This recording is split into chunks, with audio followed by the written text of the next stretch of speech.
Hello, Movie Crusaders, and welcome to our latest episode. My name's Sean Wassacrew, and today I'm reviewing the latest film to hit Netflix, They Cloned Tyrone. They Cloned Tyrone has been a movie that we have basically not known much about for the latter part of the year. All we really knew was a image of the three leads sitting in an elevator and just the title They Cloned Tyrone. It wasn't until about probably a few weeks back to almost a month ago that we finally got to see an actual trailer for this film, and definitely a different kind of concept that we had seen lately. I mean, in terms of where the subject matter was very unique in its way. The basic plot for, bare bones plot for They Cloned Tyrone is a series of eerie events thrust an unlikely trio onto the trail of a nefarious government conspiracy in this pulpy mystery caper. You basically are following the three main leads, John Boyega, whose name's Fontaine, or Tane. In this movie, he's basically the local drug dealer in this town. You got Jamie Foxx, who plays Slick Charles, who's like the pimp. And then you got Tiana Paris, who plays Yo-Yo, one of the neighborhood prostitutes. And basically, something happens to Fontaine at the very beginning of this film that is something that is very unique in its nature. And then Slick Charles, Jamie Foxx, sees this thing happen. Thus, when the next day starts, causes everything to go in disarray. Yes, I'm speaking very, very bland on this because I don't want to give stuff away. But this incident leading to what happens on the next day is where we are throwing these three characters into this crazy government conspiracy of weird things happening in their little, neck of the woods, their little, neighborhood. And while this movie, to me, it started off a little rough. I wasn't super crazy about the first 10-15 minutes. But once we started to delve deeper into the movie, it started to become a little more intriguing, a little more interesting as it went on. It wasn't fully grabbing my attention until right around the 50-55 minute mark, when the movie really seemed to find its footing. It really gave you the full mystery. It really gave you the full, here's what's actually going on. And we also got an introduction to another character, basically the villain of the film, which I'm not going to say who he is. But when I saw him, I immediately got excited. But it's once we got to this reveal of what was actually going on in the town that this movie got so much more interesting. And the stakes definitely got raised as I was going through. And it actually ended up being a fun, interesting, kind of a new sci-fi film. Not saying that it's new in terms of we haven't seen something like this before, but we have it in terms of how we got it here. And I think the three leads, John Boyega, Jamie Foxx, Tiana Paris, all three have strong outings throughout. Jamie Foxx definitely is the more comedic role. Tiana Paris also a lot more of a comedic role, but also strong roles as their own for their own characters. John Boyega definitely gets the most to do dramatic-wise, but also the least amount to do in terms of character-wise, depending on how you want to look at it. His character is very stoic. He's very silent in his deliveries. When they actually do let John Boyega do some stuff, and I don't mean he doesn't do anything, but when they really let his acting shine through, Boyega actually does a really solid job throughout this film.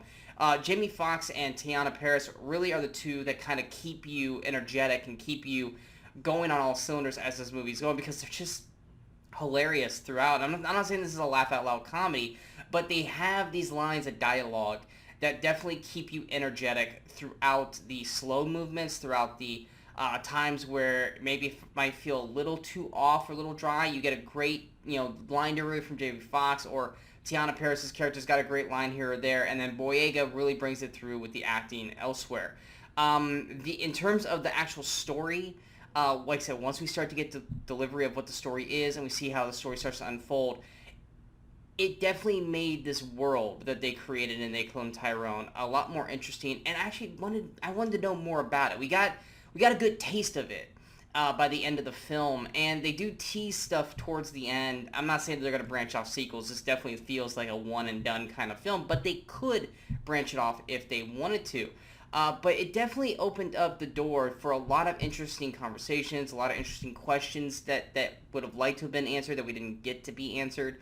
But it was definitely had its moments of shock and twists along the way that actually worked really well. And for a Netflix film, you kind of are either going to get something that's really, really good or something that's just like, oh, this makes sense why this was put on Netflix. I think this movie actually could have worked in theaters up against what, is in the summer right now. It would have been unique. It would have been different compared to the other movies that are in the theaters right now. It probably wouldn't have made its money back, but Netflix definitely is a place where more people can probably reach out to this film, see this film, and give it more praise. And it probably would have gotten in theaters, but I would have loved to have seen how this did in theaters as just this other film that's not a Barbie or an Oppenheimer or a Mission Impossible, that's just out there doing its own unique thing, much like how Sound of Freedom is doing right now in the theaters. And I think that They Clone Tyrone could have actually been a solid underdog hit throughout the summer. I think it's stylized. It's got this really 70s kind of look, but it's made present day in terms of the timeline of the film. But I think it does enough to be a unique sci-fi film, while still leaving enough open that they could have done more with it. And I don't mean that in a negative way. I mean that for what it did a solid job. Did I want a little more at certain points? Absolutely. I think the performances of all three actors that are the leads do a stellar job throughout.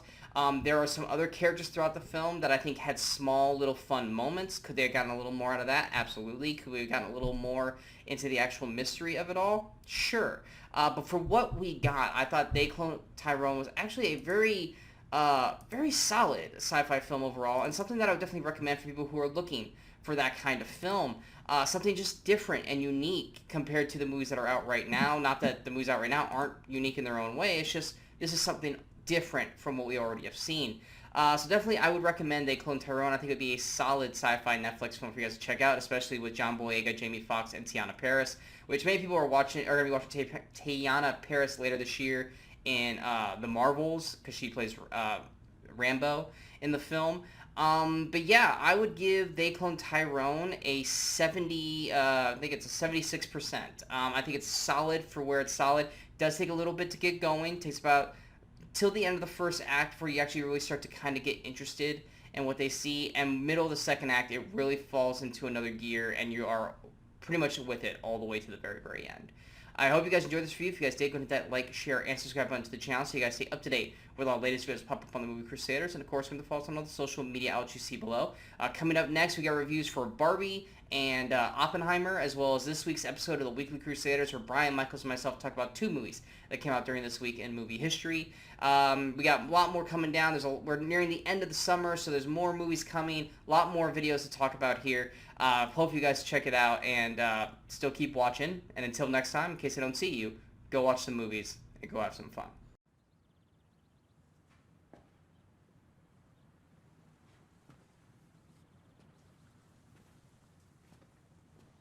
You're still here. It's over. Go home.